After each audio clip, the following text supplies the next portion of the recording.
Camping used to be my escape. I don't know what it is about the woods. Maybe it's the silence, maybe it's being far from people, but it always felt like a reset button for my brain.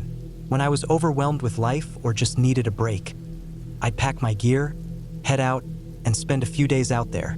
I like to go alone. That probably sounds risky, but I'd been doing it for years. I knew the basics. How to start a fire, how to find my way back if I got turned around. I never worried about it.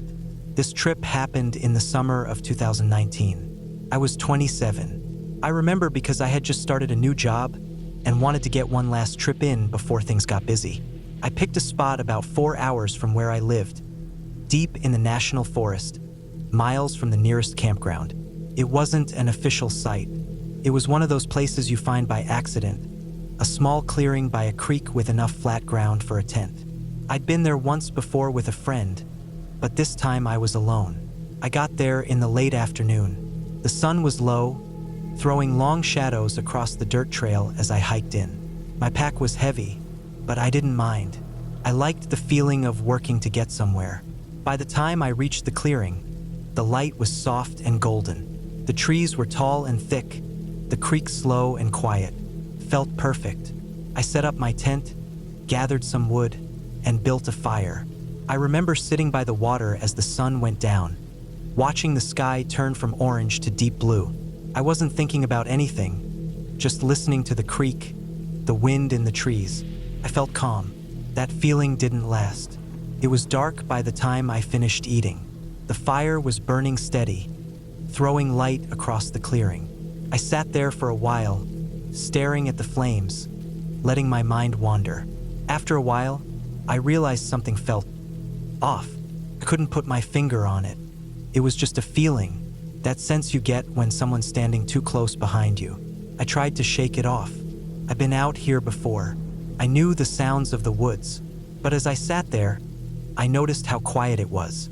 No insects, no rustling leaves, just the crackling fire and the creek. It was that kind of quiet that makes your ears strain, like they're searching for something. I stood up, grabbed my flashlight, and scanned the tree line. Nothing, just trees and shadows. I told myself it was fine. I was just being jumpy, but I couldn't relax. I kept hearing small sounds, not loud, not close, just faint snaps, like branches breaking somewhere in the distance. Could have been animals, probably was, but it didn't feel like it. After a while, I decided to call it a night. I put the fire out, crawled into my tent, and zipped myself into my sleeping bag. I lay there for a while, listening, waiting for my body to relax.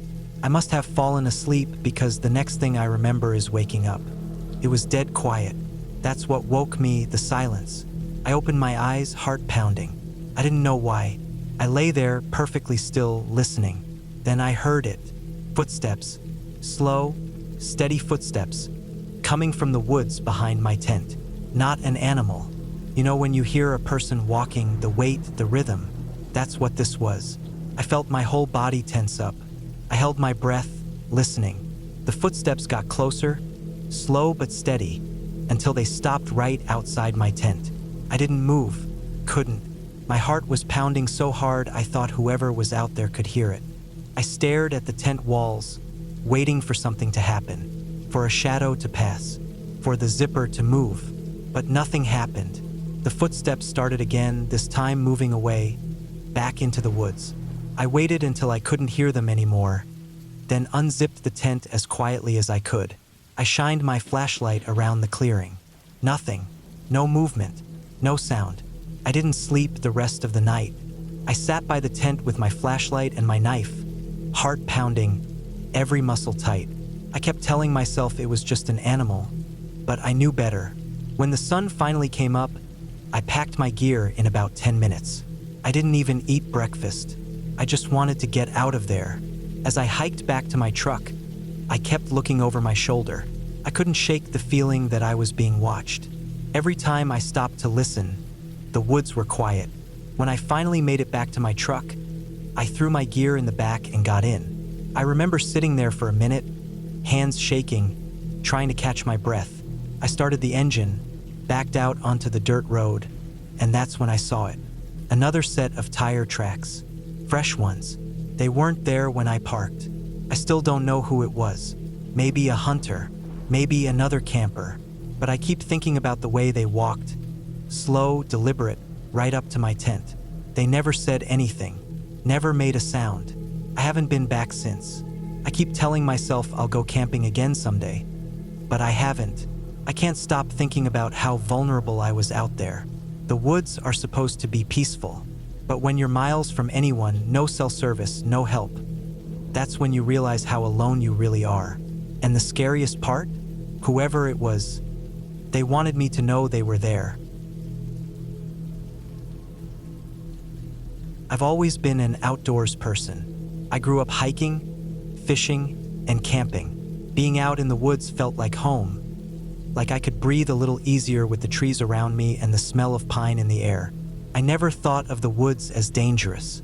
Sure, there are bears and mountain lions, but they don't want to mess with you unless you mess with them first. People always think the scary part of the wilderness is the animals. It's not. This happened about 5 years ago when I was 24. I was camping with 2 friends, Mike and Darren. We planned the trip for weeks.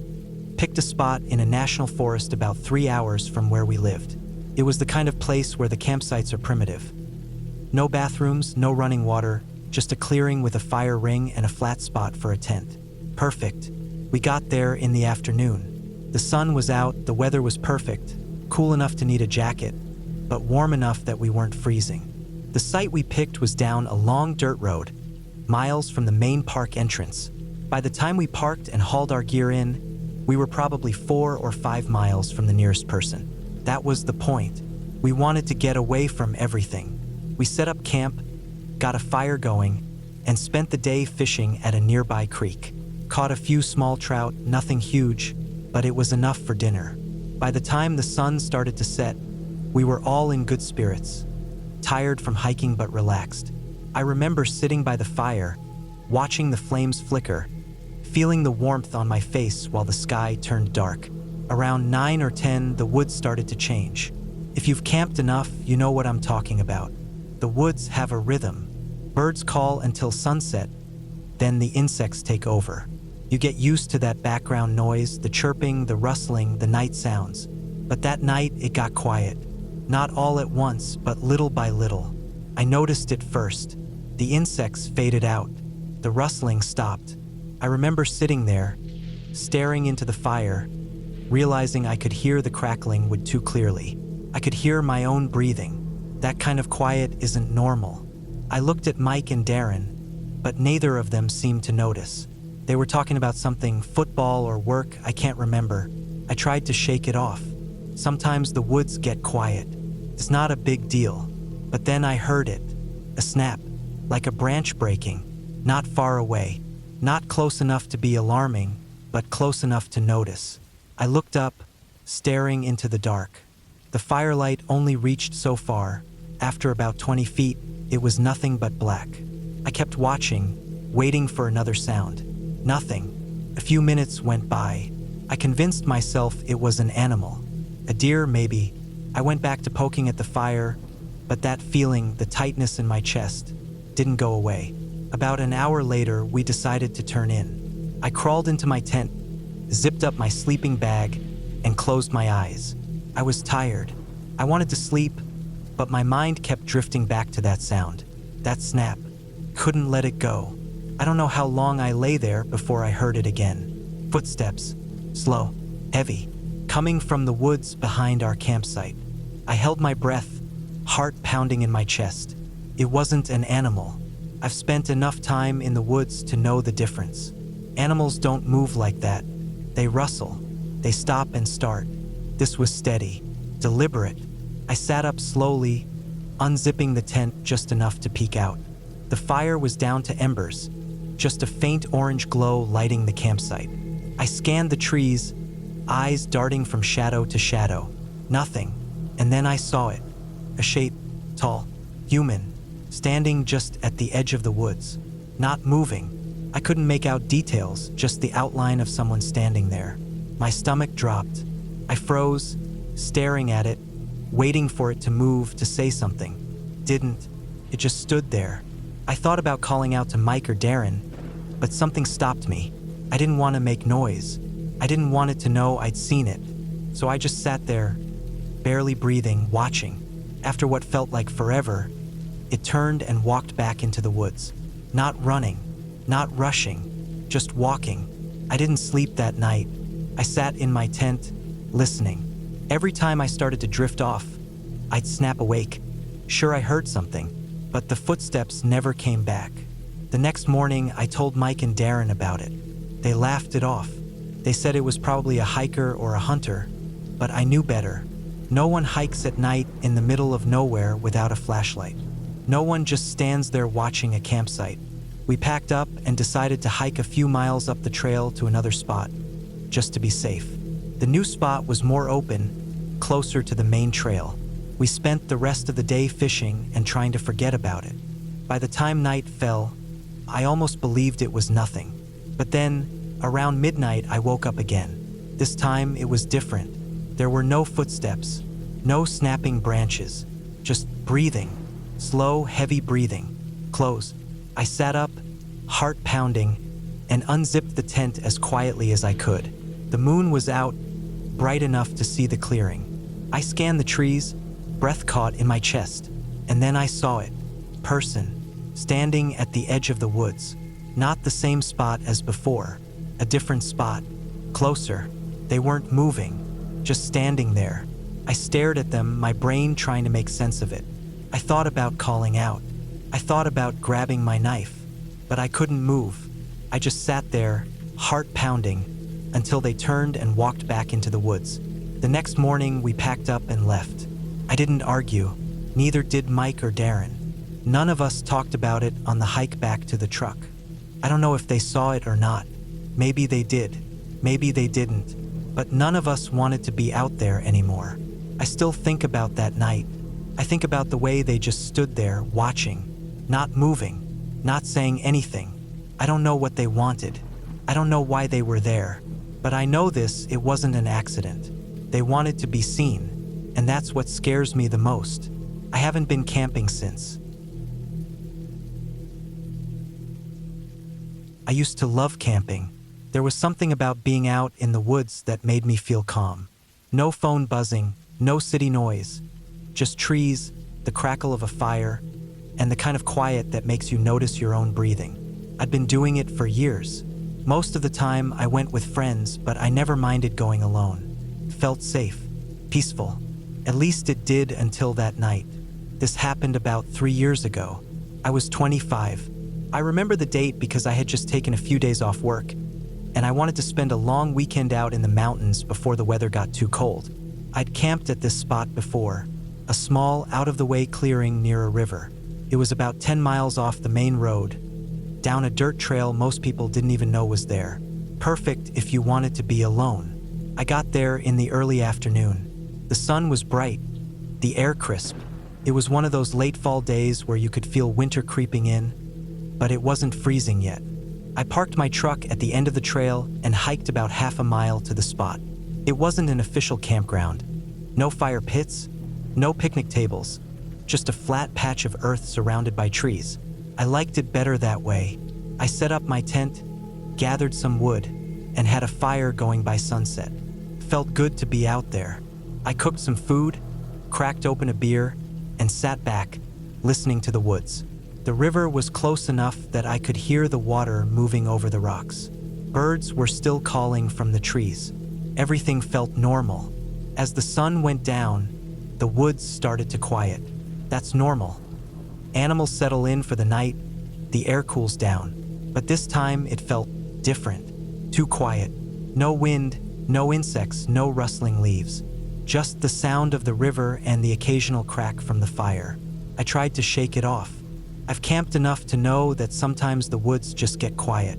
It doesn't mean anything. I stayed up for a while, staring at the fire, watching the sky go dark. After a while, I started to feel that heaviness in my chest. That tired, slow feeling you get when it's late. I put the fire out, climbed into my tent, and zipped it up. I remember lying there, wrapped up in my sleeping bag, feeling that warmth soak into my muscles. I was just about to fall asleep when I heard it. A branch snapped, not far away. My eyes opened, heart pounding. I lay there, perfectly still, listening. Another snap, closer this time. Not an animal. I know what deer sound like. I know what raccoons sound like. This was different, heavy, slow, deliberate. I sat up as quietly as I could, unzipped the tent just enough to peek out. The fire pit was cold, the moonlight just bright enough to see the trees at the edge of the clearing. Nothing moved. I waited, listening to the sound of my own breathing, trying to slow my heart down. Then I saw it. Something moved at the edge of the trees. A shape, dark against the moonlight. I couldn't make out details, just the outline of someone standing there. Not moving, just standing, watching. My whole body went cold. I tried to tell myself it was another camper, maybe someone who got lost. But what kind of person walks through the woods at night with no flashlight? No gear? I stayed low, watching, waiting for them to say something. They didn't. They just stood there. I reached for my flashlight, hands shaking, and flicked it on. The beam cut through the trees, but by the time it hit where the figure had been, there was nothing. Just trees and shadows. I sat there for a long time, scanning the edge of the woods, waiting for something to move. After a while, I convinced myself it was nothing. Maybe I was tired. Maybe it was a trick of the light. I zipped the tent back up and tried to calm down, but sleep wasn't happening. I just lay there, staring at the tent walls, listening. About an hour later, I heard it again. Footsteps, slow, heavy, coming from the same direction. This time, they didn't stop at the edge of the clearing. They kept coming. I grabbed my flashlight and my knife. Not because I thought I'd need it, but because holding something made me feel less helpless. I unzipped the tent as quietly as I could, just enough to look out. There was someone walking through the clearing. Not running, not sneaking, just walking. They weren't holding a light. I could barely see them, just a dark shape moving toward the river. I stayed low, barely breathing, watching as they disappeared into the trees on the other side. At that point, my brain was screaming at me to leave, but it was the middle of the night, and the trail back to my truck was half a mile through thick woods. I told myself I'd wait until morning, but I didn't sleep. I just sat there, every muscle in my body tense, listening for footsteps that never came again. When the sun finally came up, I packed my gear in about 5 minutes. I kept glancing over my shoulder, expecting to see someone standing in the trees, but the woods were empty. As I hiked back to the truck, I kept looking for footprints or signs that someone had been there. Nothing. When I finally made it to the dirt road where my truck was parked, I noticed something I hadn't seen when I got there. There were other tire tracks, fresh ones, wide like a truck or SUV. They hadn't been there the day before. I never reported it. I don't know what I would have said. I saw someone walking near my campsite?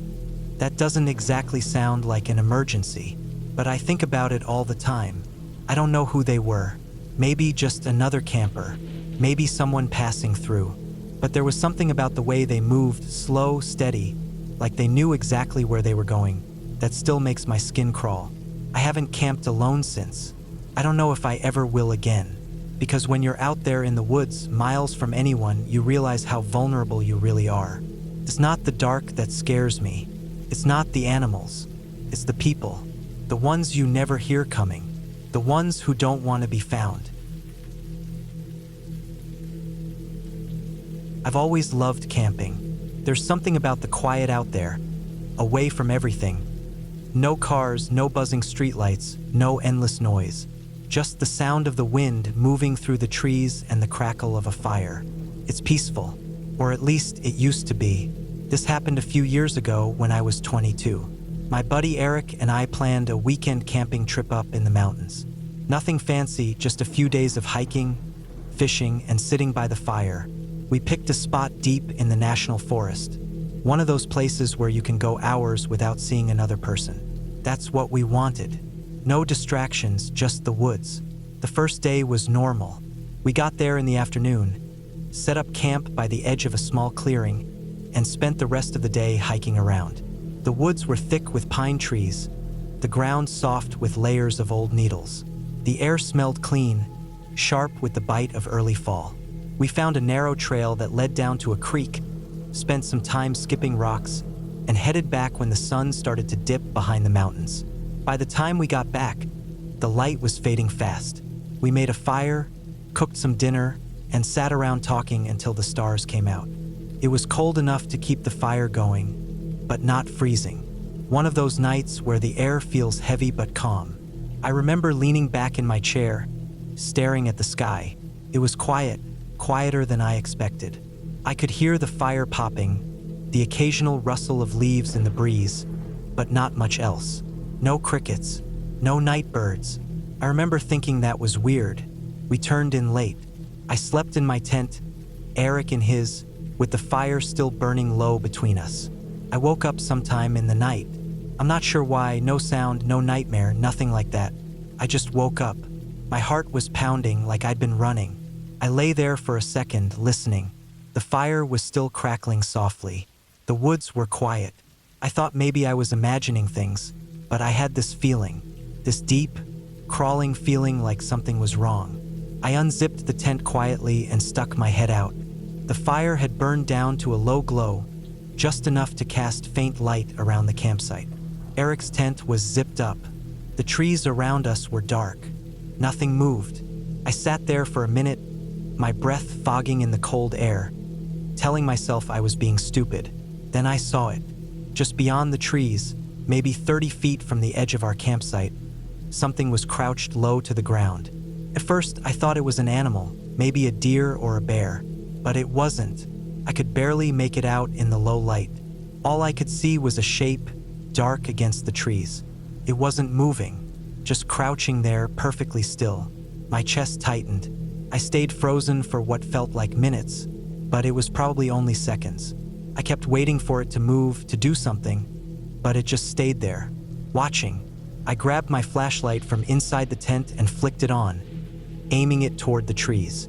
The beam hit nothing. The spot where I'd seen the shape was empty.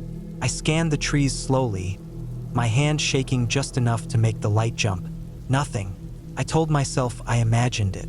I'd just woken up, my eyes playing tricks on me.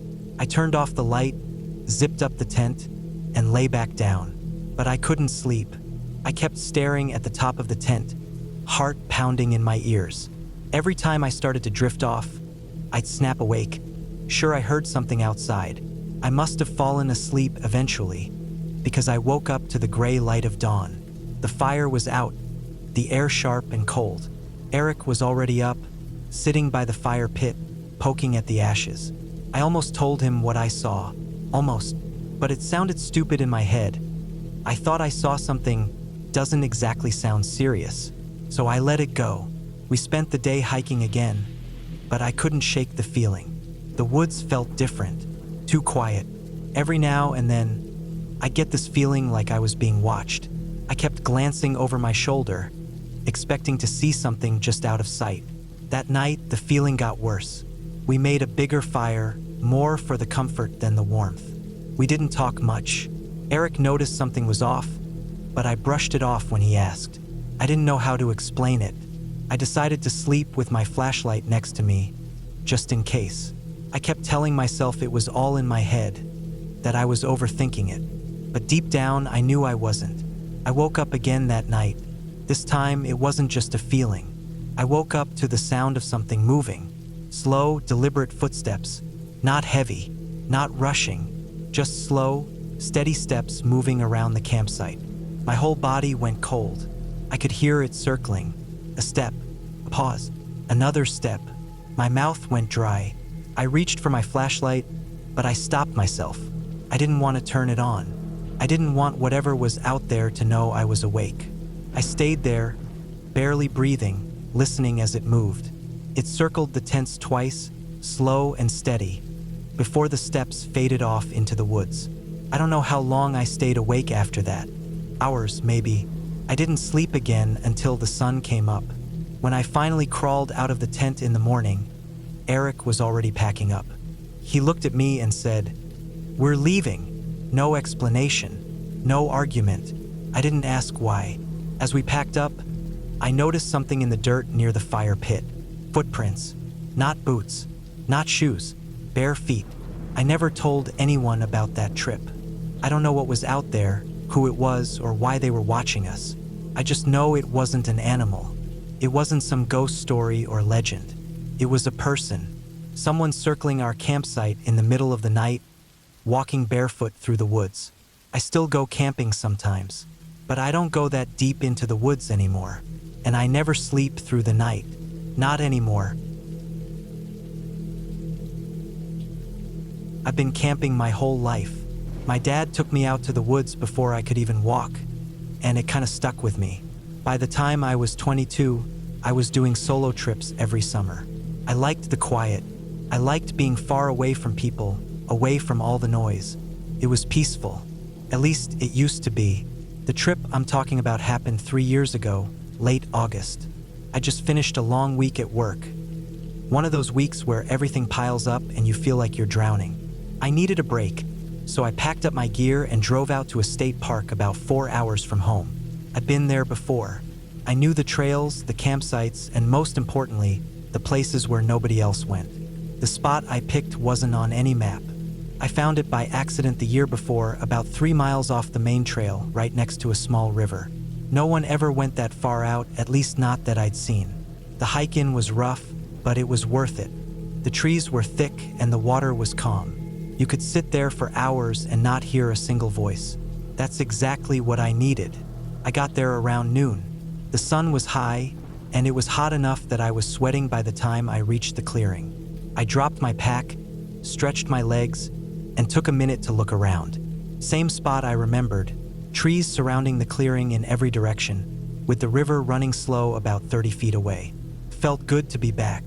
I set up my tent, gathered wood for the fire, and spent the rest of the afternoon fishing. Caught a few small bass, just enough for dinner. By the time the sun started to dip below the trees, I was sitting by the fire, feeling more relaxed than I had in weeks. That's the thing about the woods. It slows everything down. No emails, no phone calls, no people. Just you, the fire, and the sound of the river. But then it got dark. And when I say dark, I mean dark. I've done plenty of night hikes, plenty of solo trips, but this night felt different. I don't know why. Maybe it was because the moon was just a sliver, barely enough light to see past the trees. Maybe it was how quiet it got. But something about it made my skin crawl. I brushed it off at first. I was tired. I'd been hiking all day, and I figured I was just worn out. I finished eating, put the fire down to embers, and leaned back in my chair. The night was still. The river made a soft rushing sound, steady and calm. I closed my eyes for a bit, letting the sound of the water ease me to sleep. That's when I heard it. A branch snapping. Not loud, but sharp enough to cut through the quiet. I sat up fast, heart pounding. I scanned the tree line with my flashlight. Nothing. Just trees and shadows. I listened for a minute. No footsteps. No rustling. Just the water and the fire crackling. I told myself it was an animal. A deer, maybe. They move through the woods all the time. But something felt off. I've been around deer my whole life. They don't move like that. I tried to ignore it. I stoked the fire, got back in my chair, and told myself I was overthinking it. I even laughed a little. I'd been out in the woods too many times to get scared that easily. But then it happened again. This time it was closer. Another snap. Same sound. Same slow, deliberate movement. I grabbed my flashlight again and scanned the woods. Still nothing. No movement. No eyes shining back at me. Just shadows. I stood up. My heart was pounding harder now. I grabbed my knife from the tent. Not because I thought I'd need it, but because it felt better to have it. I stood there for a long time just listening, and then I realized something. The river wasn't the only sound. There was breathing. Slow. Deep. Not mine. It was coming from the woods. I could barely hear it over the river, but once I noticed it, I couldn't unhear it. Someone was standing out there. Someone was watching me. I called out, nothing. I kept listening, heart hammering in my chest. The breathing kept going, slow and steady, until it stopped. Then another snap. Closer this time. I felt the hair on my neck stand up. This wasn't an animal. No animal moves like that. No animal breathes like that. I backed up to the fire, keeping the light on the trees. My mouth was dry. My hands were shaking. I thought about grabbing my pack and leaving, but it was pitch black. Hiking out in the middle of the night wasn't an option. So I waited. For the next hour, nothing happened. No footsteps, no breathing, just the fire and the river. I started to convince myself I imagined it. Maybe I was tired. Maybe it was just the woods playing tricks on me. But then I noticed something. My gear. I kept my food bag hanging from a tree about 50 feet from the tent, high enough to keep animals away. I glanced toward it, and that's when I saw the rope was cut. Not chewed, not frayed, cut. My stomach dropped. My pulse was pounding in my ears. Someone had been in my camp. I didn't sleep that night.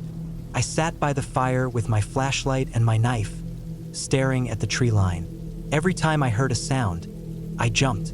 Every time I thought I saw movement, I held my breath. But nothing happened. When the sun finally came up, I packed my gear as fast as I could. I barely ate. I just wanted to get out of there. As I hiked back to the trailhead, I kept looking over my shoulder. I could feel it, that feeling you get when someone's watching you. When I made it to my truck, I threw my pack in the back and slammed the door shut. I sat there for a long time, just breathing, trying to calm down. And that's when I noticed the footprints. Not mine. They were fresh, deep, leading from the tree line to where my truck was parked. I never saw who it was.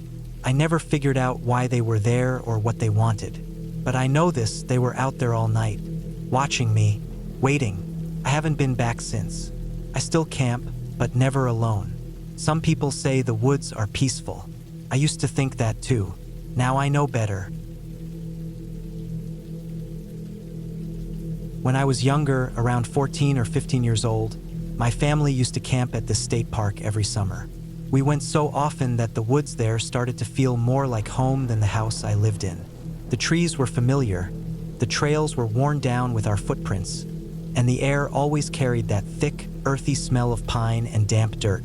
I loved it there. It wasn't just the camping part, roasting marshmallows or swimming in the lake. It was the way the woods felt at night, quiet but not silent, calm but never still, like something was always watching. Every night, my friend James and I would walk through the woods after dinner. We called it the ritual, like it was some serious tradition we had to keep alive. I'm not even sure how it started, but we never missed a night. No matter how tired we were or how dark it got, we'd head out once the fire died down and everyone else started turning in. Our parents knew where we were, or at least they thought they did. We told them we stuck to the trails near the campground, but most nights we'd wander way further than we probably should have. This one night, though, I'll never forget it. It was late, later than we usually went out. The moon wasn't out, and the sky felt heavy with clouds. No stars, just thick darkness pressing down on us. We had our flashlights, but half the fun was turning them off and seeing if we could make it without them. Sounds stupid now, but back then it felt like a game. We liked the way the woods felt different when you could barely see. How the trees closed in and every sound made your heart beat a little faster. That night, we decided to push it further. Go deeper. We figured we knew those woods well enough, and we were just cocky enough to think we couldn't get lost. So we kept walking, past the usual spots where we'd turn back, past the fallen tree we always used as a landmark. The further we went, the quieter it got. No crickets, no wind. Just the sound of our shoes crunching dead leaves and the occasional snap of a branch underfoot. Felt different. Not the good kind of different. The kind that makes your stomach knot up and your mouth go dry. We were about half a mile from the nearest campsite when we heard it. Soft whispering, just behind us. We froze. The kind of freeze where you don't even breathe. I could feel my heart pounding so hard I thought it might burst out of my chest. I flicked on my flashlight and spun around, James right beside me. The beam cut through the trees, bouncing off trunks and branches. Nothing, just trees and darkness. We stood there for a while, listening. I kept telling myself it was the wind or maybe some other campers screwing with us. But there was no wind, and it didn't sound like campers. It sounded close, too close. After a minute, we shrugged it off and kept walking. laughing a little too loud to prove we weren't scared. But we were. I know we were. The kind of scared where you can feel it in your bones. We didn't make it far before we heard it again. This time it was clearer. A low, breathy whisper, like someone was mumbling just under their breath. It wasn't words, or maybe it was, but nothing we could understand. My hands were shaking as I turned my flashlight back on. I scanned the trees slowly, heart pounding in my ears. We waited. Nothing moved. "Let's head back," I said. I tried to keep my voice steady, but I could feel it shaking. James nodded and we turned around. Neither of us said a word. We were walking faster now, crunching through the leaves, trying not to run. That's when we saw her. She was crawling, on her hands and knees, moving slowly across the forest floor like she was searching for something. Her clothes were dark, almost black, and covered in dirt. Her hair hung in tangled clumps, and I could barely make out her face in the weak beam of my flashlight. She was whispering, random words, soft and breathy, like she didn't even know we were there. We just stood there, frozen. I couldn't move. I couldn't even think. There was something so wrong about it, the way she crawled, the way she whispered. My brain kept screaming at me to run, but my legs wouldn't work. Then she stopped. She looked up. Our eyes met, and for a second I thought my heart stopped beating. She didn't look scared. She didn't even look surprised. She just stared at us for a long, heavy second. Then she stood up, slowly, like it hurt. She brushed the dirt off her hands and said, calmly, like it was the most normal thing in the world, that she was looking for her campsite. I didn't know what to say. Neither did James. We just stared at her, still trying to make sense of what we were seeing. She was swaying a little, her eyes unfocused, like she wasn't really seeing us. We told her we'd help her find her group. She nodded, and we started walking back toward the campground. She followed us, stumbling a little. Every few steps, she'd whisper something, random words, half sentences that didn't make sense. I realized then that she wasn't creepy. She was drunk, or high, maybe both. The fear started to wear off, replaced by something else. Pity, maybe. She was lost. When we got back to the campground, it took us a while to find her group. They were laughing, drinking around the fire, like nothing was wrong. When we brought her over, they barely noticed she was gone. One of them made a joke about how she always wanders off. I felt sick. If we hadn't gone that far into the woods, who knows how long she would have been out there. Maybe all night, maybe longer. We left without saying much. I kept thinking about how scared I was when I first saw her, how wrong it felt, but it wasn't anything supernatural. It wasn't some ghost story or monster in the woods. It was just a person, lost, confused, and alone. That night stuck with me, not because it was terrifying, though at the time it was, but because it reminded me how easy it is to see something in the dark and let your mind twist it into something it's not. I still think about her sometimes. I wonder if she remembers that night. I wonder if her friends ever realized how close they came to losing her. The woods can be scary, but it's not the dark you have to be afraid of. It's the things you might find in it. I worked as a camp counselor for a few summers at a place called Rockridge Lake. It wasn't anything fancy, just a bunch of old cabins set around a lake in the middle of the woods. The kind of camp where the mattresses were thin, the mosquitoes were thick, and the kids went home with more splinters than they could count. We had all the usual stuff, swimming, archery, trust falls. But what really made the place special was the campfire stories. We took those seriously. Every night, we'd gather all the kids around the big fire pit after dinner, let them roast marshmallows until half of them got sick, and then it was story time. The goal wasn't just to entertain them, it was to scare the hell out of them. The kind of stories that made you stare at the ceiling in your bunk, wondering if something was lurking outside. Everyone had their signature story, and mine was a crowd pleaser. I didn't even remember where I first heard it, but it stuck with me. The gist was simple. There was this ghost, or maybe just a guy who was so angry he never really died. The story changed a little every time I told it, but the one thing that stayed the same was the deal he made. If he found you in the woods at night, you had two choices. You could give him two of your teeth, yank them out right then and there, and tell him 2 names of people he could kill instead of you. If you didn't, well, you never made it out of the woods. The kids ate it up. The part that really sold it, though, was at the end. See, when I was a kid, 2 of my adult teeth never came in. I had this retainer with 2 fake teeth on it to fill the gaps. It looked normal enough when it was in, but when I popped it out, you'd see 2 gaping black holes where my teeth should have been. At the end of the story, when the kids were good and scared, I'd pop the retainer out and give them a big old toothless grin. It scared the absolute hell out of them every time. But the last summer I worked there, something about it felt different. I remember that week so clearly. The heat was unbearable, thick and humid enough to choke on. The lake water was warm and green, and the woods felt heavier than usual, like the air didn't move right. I brushed it off at first, but by the 3rd night, I wasn't the only one who noticed. The kids were acting strange. They were jumpier than usual, not just at night, all the time. I caught a couple of the older boys looking over their shoulders during activities, like they thought someone was following them. One of the girls from my cabin asked if there were other campers staying in the woods. When I told her no, she just shook her head and said, "I saw someone last night." That night, I figured I'd lean into it. A good scary story would get it out of their system.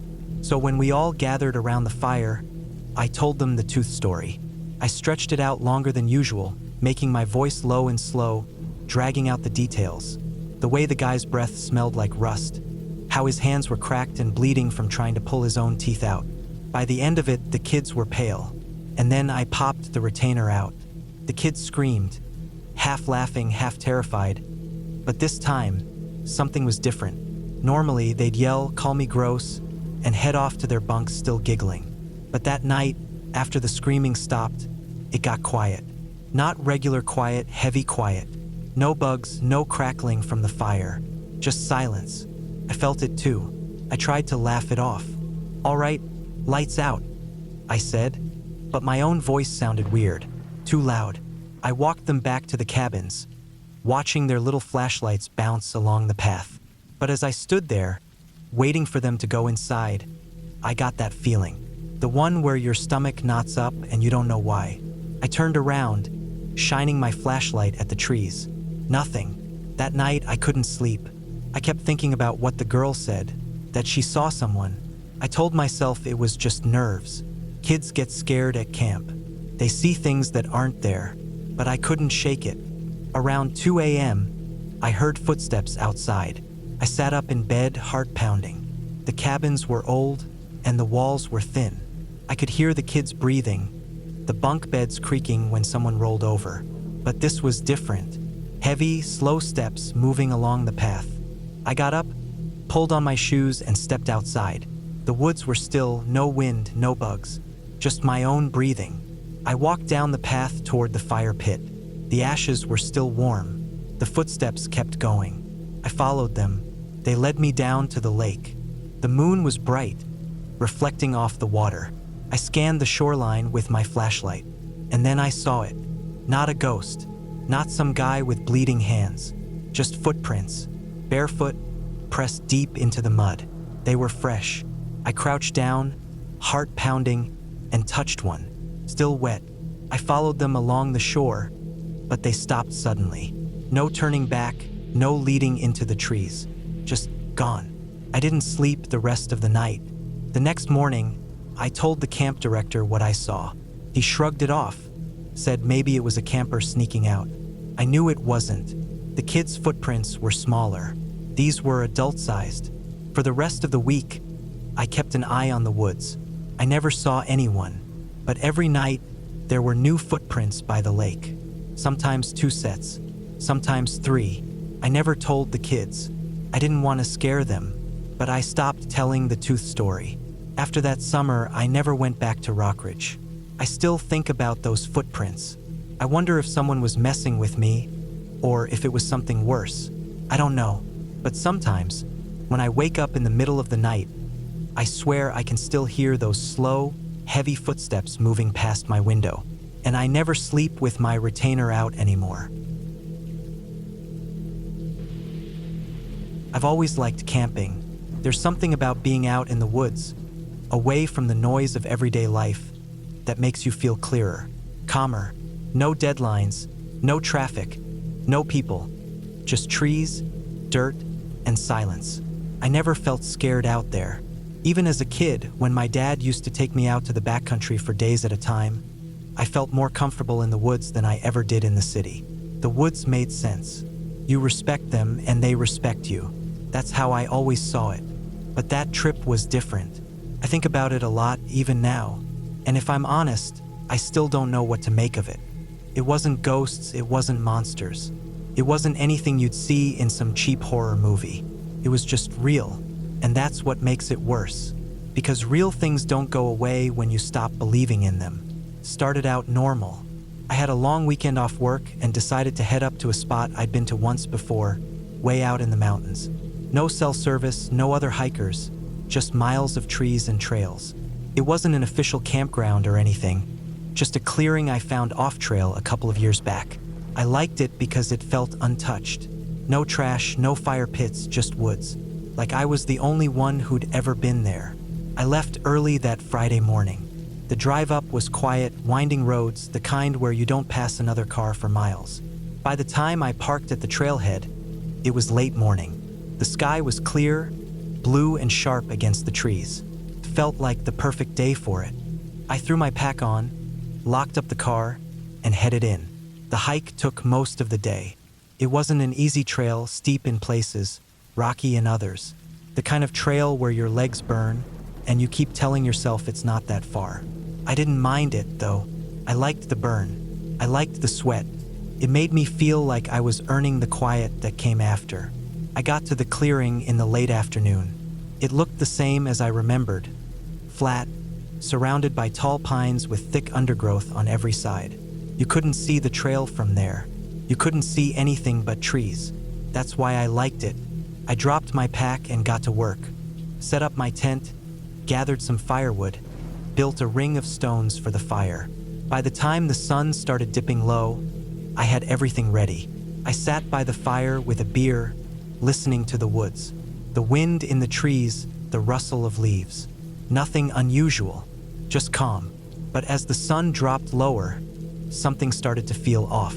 It's hard to explain. The woods felt heavier somehow, quieter, the way it feels right before a thunderstorm, when the air gets thick. I told myself I was imagining it. Sometimes the woods get quiet at night. That's normal. I ate dinner, watched the fire until it burned down to embers, then crawled into my tent. It wasn't cold, but I zipped up my bag anyway. I always sleep better when I'm warm. I lay there for a while listening, just to the sounds of the woods. Crickets, wind, the occasional crack of a branch in the distance. Normal stuff.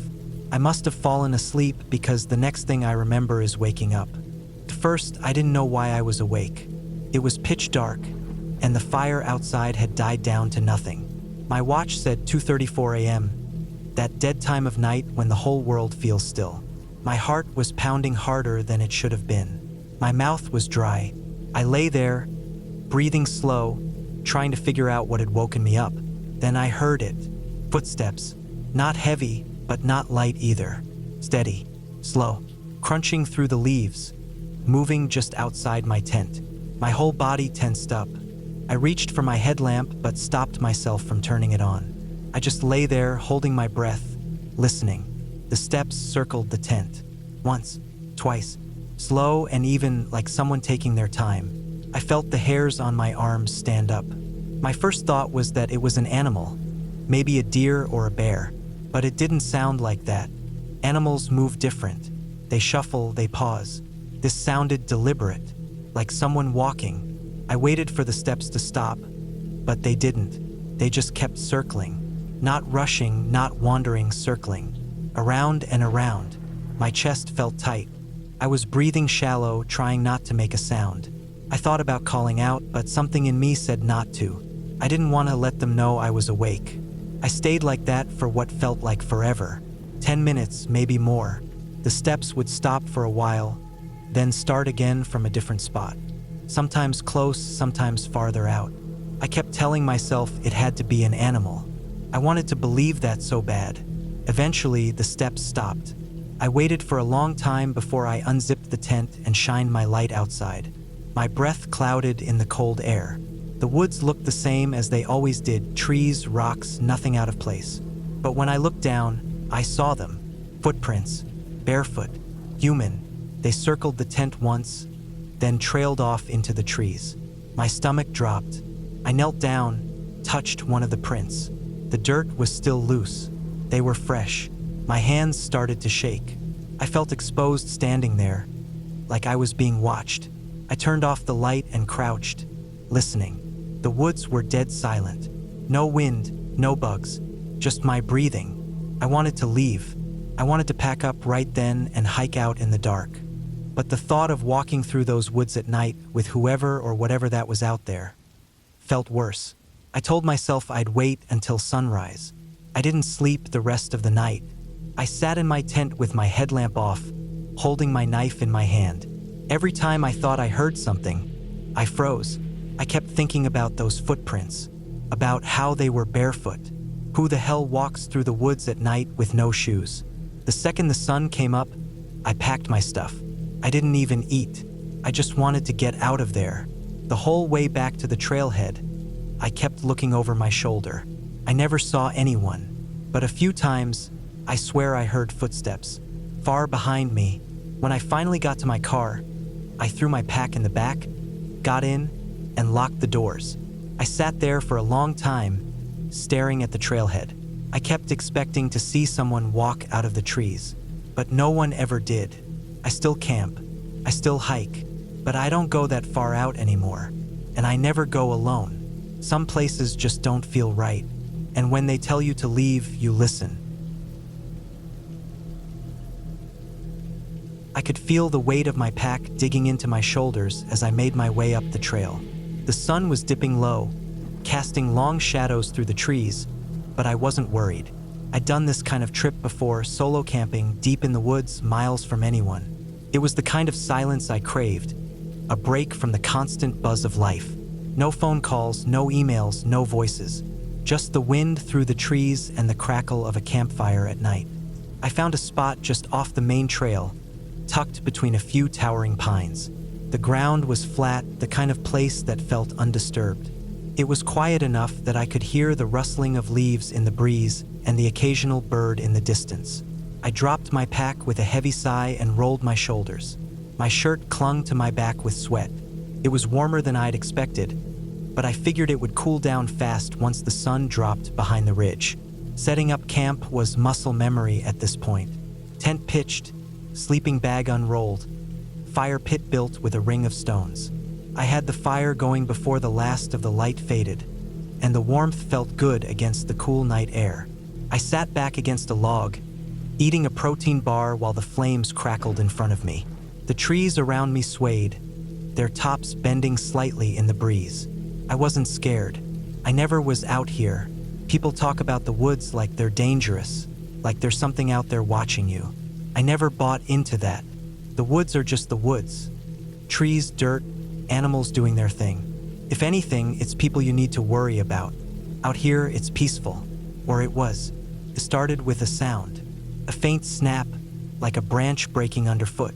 I barely noticed it at first. Could have been anything. A deer, a raccoon, something harmless. I kept eating, watching the fire. But a few minutes later, there it was again.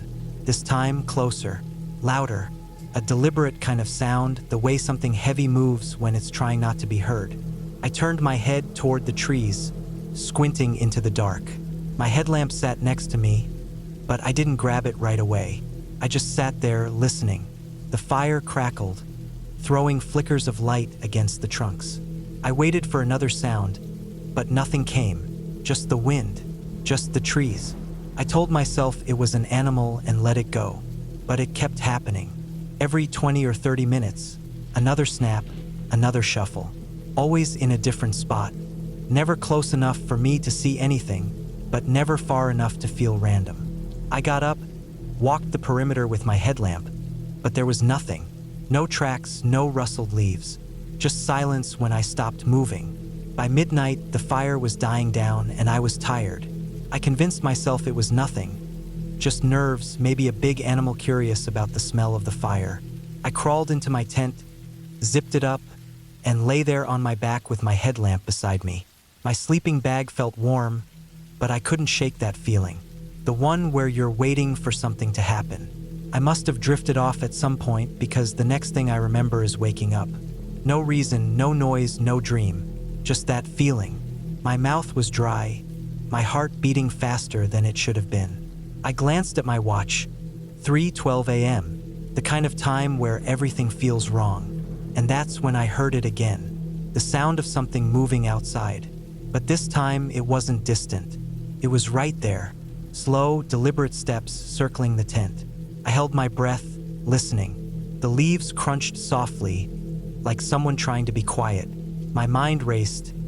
Animal, person, something else? I reached for my headlamp and clicked it on. The second the light flicked on, the sound stopped. Dead silent. I unzipped the tent slowly, my hands shaking. I shined the light out, sweeping the trees. Nothing. No movement, no eyes reflecting back at me. I stepped out barefoot, the cold dirt sharp against my skin. I scanned the area again, circling the campsite. That's when I saw them. Footprints. Human footprints, barefoot, pressed deep into the dirt. They circled the tent once, then trailed off into the trees. My stomach dropped. I knelt down, running my fingers over one of the prints. Still fresh, still sharp. I called out, my voice cracking in the quiet. No answer, just the wind, just the trees. I stood there for a long time, the headlamp casting long shadows over the ground. My mind was racing, trying to make sense of it. Maybe someone was messing with me. Maybe it was just some weird coincidence. But it didn't feel like a coincidence. I packed up right then. I didn't care about the time, didn't care about the cold. I shoved everything into my bag and threw it over my shoulder. The fire was out, the woods were dark, but I didn't look back. I just started walking, fast. The trail felt longer on the way back, like it stretched out in front of me. My headlamp bounced with every step, the light catching on trees and rocks and shadows that looked like people until I got closer. My breath came hard, my heart pounding in my ears. I kept hearing things, faint sounds in the distance, the echo of footsteps that matched mine. Every time I stopped, it stopped. I didn't slow down until I saw the parking lot. The first light of dawn was just starting to break over the ridge, turning the sky a pale blue. My car was the only one there, sitting cold and quiet in the lot. I threw my pack in the back, got in, and locked the doors. I sat there for a while, staring at the trailhead. I don't know what I was waiting for. Maybe to see something, maybe to convince myself it was nothing. But I never saw anyone come out of those woods. I still go camping, still love the woods, but I don't go alone anymore. Some things just don't feel right when you're the only one out there. The trip had seemed like a good idea at first, a break from the monotony of everyday life. Just me, the woods, and the solitude of the old cabin I'd rented for the weekend. It was tucked away in a remote corner of the mountains, far from any towns, roads, or other signs of life. The thought of being isolated in nature with no distractions felt like a relief. I was tired physically and mentally. The pressures of work had worn me thin, and I needed a retreat to clear my head. I'd found the cabin through a rental service, listed as rustic with minimal amenities. But the photos looked inviting, the kind of place you could escape to, shut off the world for a while and just breathe. The description didn't mention much about the area surrounding it, except that it was in a secluded forest. But I figured that was part of the charm. Driving out, there was a journey in itself. The weather was starting to shift as I moved farther from the city, the sky clouding over and the temperature dropping. The paved roads eventually gave way to gravel, and then to barely visible dirt trails. I felt the car's tires struggle against the loose earth, the wheels spinning occasionally, but I kept going. The GPS wasn't much help at this point. The signal had dropped somewhere along the way, and the winding roads only seemed to go deeper into the woods. There were no other vehicles, no houses, no people, just trees and the sound of my car's engine. When I finally arrived, the cabin looked just like the pictures.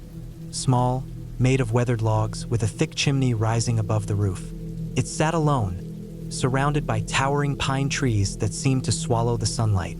A creek babbled somewhere in the distance, but the air was still, heavy with the scent of wet leaves and earth.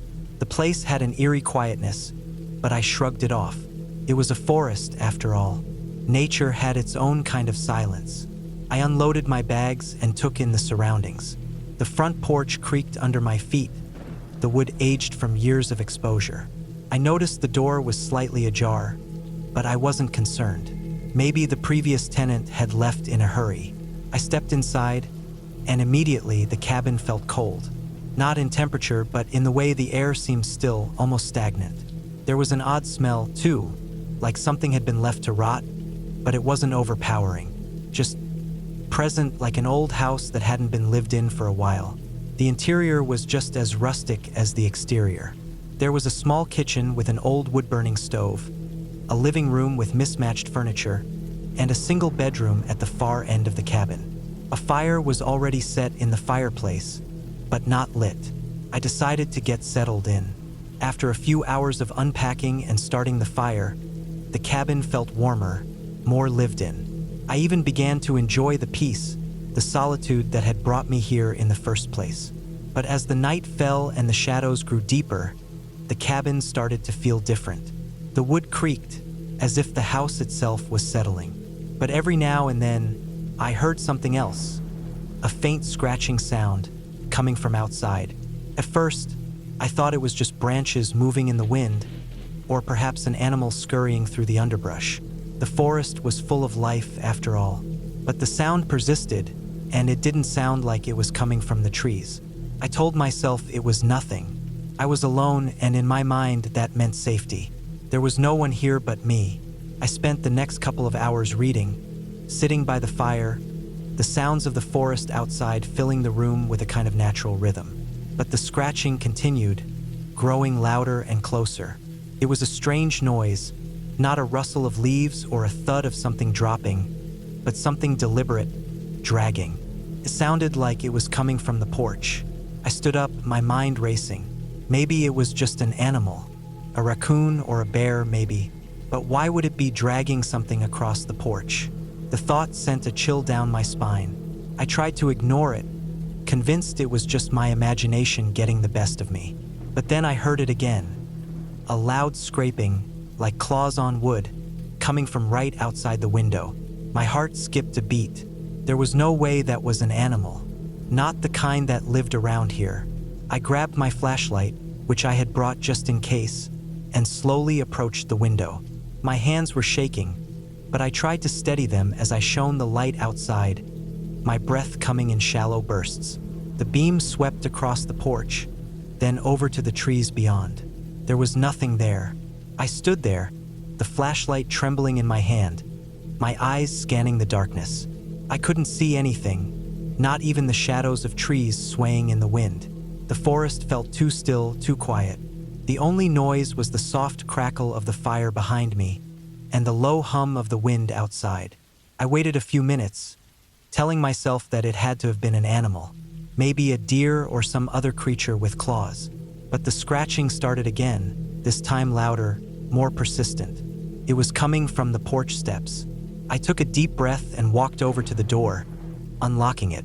The cold air hit me immediately, and I stepped outside, the beam of the flashlight cutting through the night. My shoes crunched on the frost-covered ground as I made my way around the cabin. I checked the front porch first. Nothing. The boards were intact, no sign of any animal, and certainly no sign of anything dragging across them. I moved to the side of the cabin, scanning the ground. Nothing, just the silent forest, the sound of my own footsteps echoing in my ears. The scratching stopped, and for a moment the world was still. I stayed outside for a while, listening. The only sound was the wind rustling the branches overhead. I could feel my nerves start to settle, as if the silence was enough to convince me that everything was fine. But then, I heard it again, this time, from behind me. I spun around, my flashlight catching nothing but the faint outline of the cabin in the dark. My heartbeat was loud in my ears as I slowly made my way back to the door. Just as I reached for the handle, I froze. Something was standing on the porch. A shadow, tall and still, just beyond the range of my flashlight. I stepped back, my breath quickening. The shadow didn't move. It was as though it was watching me, waiting. I don't know how long I stood there, too terrified to move. Then, as suddenly as it had appeared, the shadow seemed to dissipate, melting back into the night. The air felt colder now, the weight of silence pressing in on me. I didn't wait any longer. I hurried back inside, locked the door, and bolted the windows. The cabin, which had seemed so peaceful when I first arrived, now felt like a trap. The rest of the night passed in a tense, sleepless haze. Every small sound, every creak of the wood or rustle of the trees, made me jump. I didn't dare open the door again, afraid of what I might find waiting outside. When morning finally came, I was exhausted, but the light outside brought a sense of safety. I ventured out to check the porch, hoping to find something that would explain what had happened. But when I opened the door, I saw nothing. No signs of movement, no footprints in the dirt, no broken branches, nothing to suggest that anything unusual had occurred. I spent the rest of the day preparing to leave. I couldn't shake the feeling that someone, or something, had been watching me the entire time. There was something deeply wrong about that place. I didn't know if it was the isolation, the old cabin, or something else entirely, but I had to leave. As I packed up my things, I noticed something strange on the porch. A small rock, placed perfectly in the center of the steps. I didn't know how long it had been there, but it felt like a message. I didn't stay to find out what it meant. I drove away that afternoon, never looking back. But even now, years later, I can't shake the feeling that the forest is still watching me, that whatever was out there is still waiting, somewhere deep in the woods.